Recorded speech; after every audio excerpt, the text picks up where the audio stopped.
చెప్పండి మేడం, ఇక్కడ రాష్ట్ర ముఖ్యమంత్రి అంటున్నాడు మాకు మంచి అవకాశం వచ్చింది అని చెప్పేసి ఇక్కడ హైదరాబాద్ చుట్టూ ఇప్పటి వరకు కూడా గ్రేటర్ హైదరాబాద్లో కాంగ్రెస్ ఎమ్మెల్యే లేడు కాబట్టి మధ్యంతర ఎన్నికలు రావడము మా అదృష్టమే అని చెప్పేసి కూడా ఇక్కడ కాంగ్రెస్ అభ్యర్థి నవీన్ యాదవ్ కూడా అన్నాడు. ముఖ్యమంత్రి కూడా అనలేకపోయినా కానీ ఇక్కడ జెండా బాతాలే, కాంగ్రెస్ జెండా ఎగిరేయాలి హైదరాబాద్లో అని చెప్పేసి కూడా ఆయన ఫుల్ ధీమతోని ఉన్నాడు. సో ఎంతవరకైనా చేయడానికి సిద్ధంగా ఉన్నాడు. ఆయన ప్రెస్టేజ్గా సవాల్గా తీసుకుంటున్నాడు. కాంగ్రెస్ను గెలిపించాలి అని చెప్పేసి కూడా ఆలోచన చేస్తున్నారు మంత్రులందరూ. మరి దీన్ని ఎట్లా చూస్తారు? ఇక్కడ గెలిచేది కాంగ్రెస్ పార్టీ అని చెప్పేసి కూడా కామన్ పీపుల్స్ కూడా అనుకుంటున్నారు. మన కేసీఆర్ గారు ఎప్పుడో చెప్పారు, మోసపోతే గోసపడతారని చెప్పారు. ఆ మాట ప్రకారమే ఇప్పుడు అందరూ బాధపడుతున్నారు. కాంగ్రెస్ని గెలిపించినందుకు అందరూ బాధపడుతున్నారు. 6 ఇచ్చిన హామీలు కానీ గ్యారంటీలు కానీ ఏవి నెరవేర్చకుండా మళ్ళీ ఈరోజు మళ్ళీ అదే ఒక అబద్ధపు ప్రచారం చేస్తూ మళ్ళీ మేము కాంగ్రెస్ వాళ్ళు గెలుస్తారని ఏ విధంగా చెప్తున్నారు. వాళ్ళ పిచ్చి రేవంత్ రెడ్డి గారి భ్రమ అది. ఇప్పటికే అందరూ కాంగ్రెస్ని ఎప్పుడైతే గద్దె దించుదామా, సీఎంని దించేద్దామా అనే వ్యూహాలు నడుస్తున్నాయి. ఆల్రెడీ నిన్న కూడా ఒక బ్రేకింగ్ న్యూస్ వచ్చింది, సీఎం పదవికే మళ్ళీ ముప్పొచ్చేది ఉందని నిన్న కూడా మేము చదివాము. తొందరగా ఎంత వీలైతే అంత తొందరగా మళ్ళీ కాంగ్రెస్ ఓడిపోయి పక్కన జరిగి సీట్ అతనితో చాతన అవ్వడం లేదు, అతనికి పాలన చాతన కావట్లేదు సీఎం గారికి. సో అతను పక్కకి తప్పుకుంటే మళ్ళీ మా కేసీఆర్ గారు వస్తే కనీసం ఆడవాళ్ళని కోటీశ్వర్లు చేస్తా అని చెప్పారు సీఎం గారు. ఆయన చెప్పిన హామీలో ఏది నెరవేరింది? Only free bus. ఆ ఫ్రీ బస్సు వల్ల కూడా ఎంతమంది కొట్లాడి ఎంతోమంది, అది ఆర్టీసీ వాళ్ళకి ఎంత నష్టం, అది కూడా ఎంత బాధాకరం.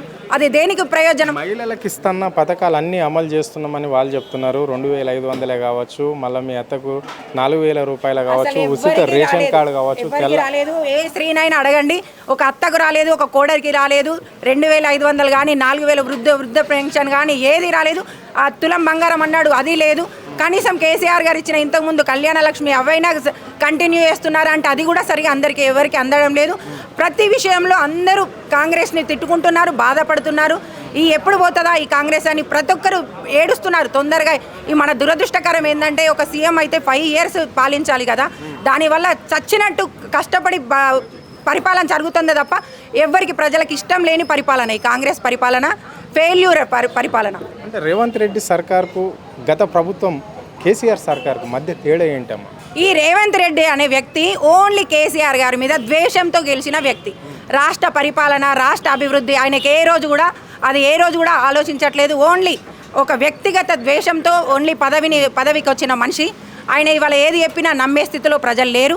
ఎందుకంటే ఆయన ఇచ్చిన దాంట్లో అన్నిట్లో ఫెయిల్ అయ్యారు. రైతులు కానీ, స్త్రీలు కానీ, వృద్ధులు కానీ, జాబర్స్, ఉద్యోగాలు కానీ ప్రతి ఒక్కరు బాధపడుతున్నారు. ఈ కాంగ్రెస్ని ఎందుకు గెలిపించామా అని అందరూ బాధపడుతున్నారు. కాబట్టి ఇప్పుడు ఖచ్చితంగా మళ్ళీ బై ఎలక్షన్ వచ్చినందుకు ఇప్పుడు ఇది ఒక అవకాశం. మళ్ళీ బీఆర్ఎస్ ఖచ్చితంగా వస్తుంది. దీనివల్ల మళ్ళీ మా అందరికీ బీఆర్ఎస్ వాళ్ళందరికీ చాలా సంతోషమైన విషయం ఇది. కాకపోతే మాగంటి గోపీనాథ్ గారు చనిపోవడం అది బాధాకర విషయం. అంత మంచి వ్యక్తి చనిపోతే ఆమె ఏదో పాపం ఆయన భర్త పోయిండనే బాధలో ఏడుస్తే దాన్ని వీళ్ళు రాజకీయం చేసి దాన్ని ఒక పెద్ద అది ఒక నటన అని చెప్పడం.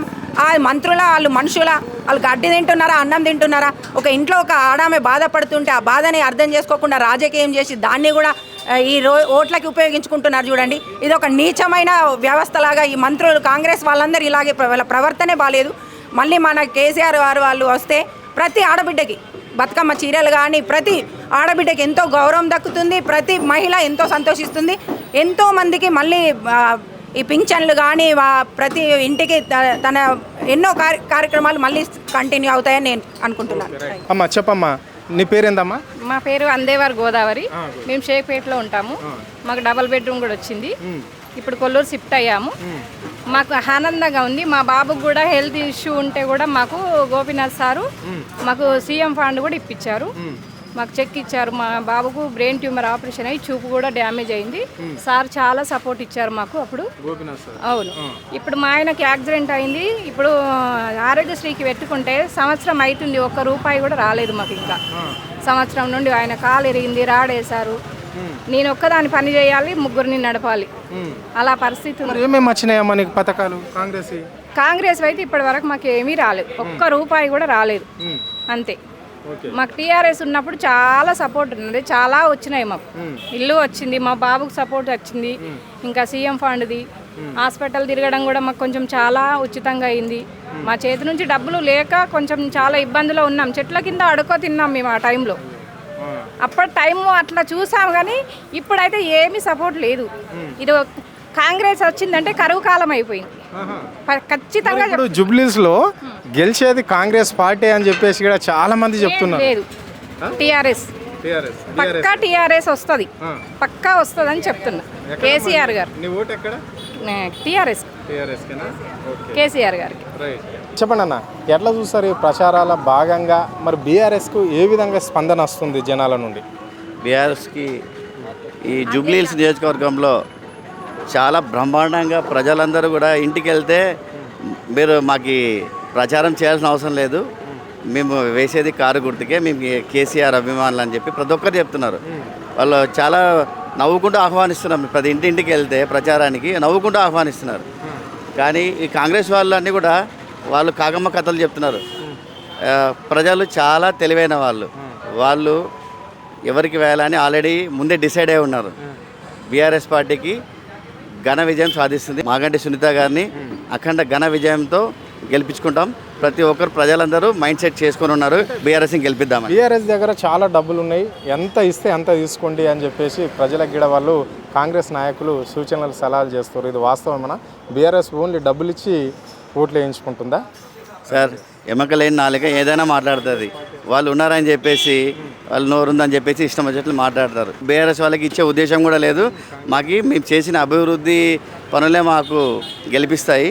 కాంగ్రెస్ వాళ్ళు అయితే చాలా బ్రహ్మాండంగా ఇస్తున్నారు. నేను చెప్పేది ఒకటే, ఇస్తే తీసుకోండి, వద్దనకండి. కాంగ్రెస్ వాళ్ళు డబ్బులు ఇస్తే తీసుకొని జాగ్రత్తగా పెట్టుకోండి. కానీ ప్రజలందరూ డిసైడ్ ఉన్నారు, బీఆర్ఎస్కే ఖచ్చితంగా ఓటేసి గెలిపిస్తారు. ఈ 6 గ్యారెంటీల ముచ్చటైంది ప్రజలకు అందరికి అందినాయి కాబట్టి ప్రజలు మా వైపే ఉన్నారు.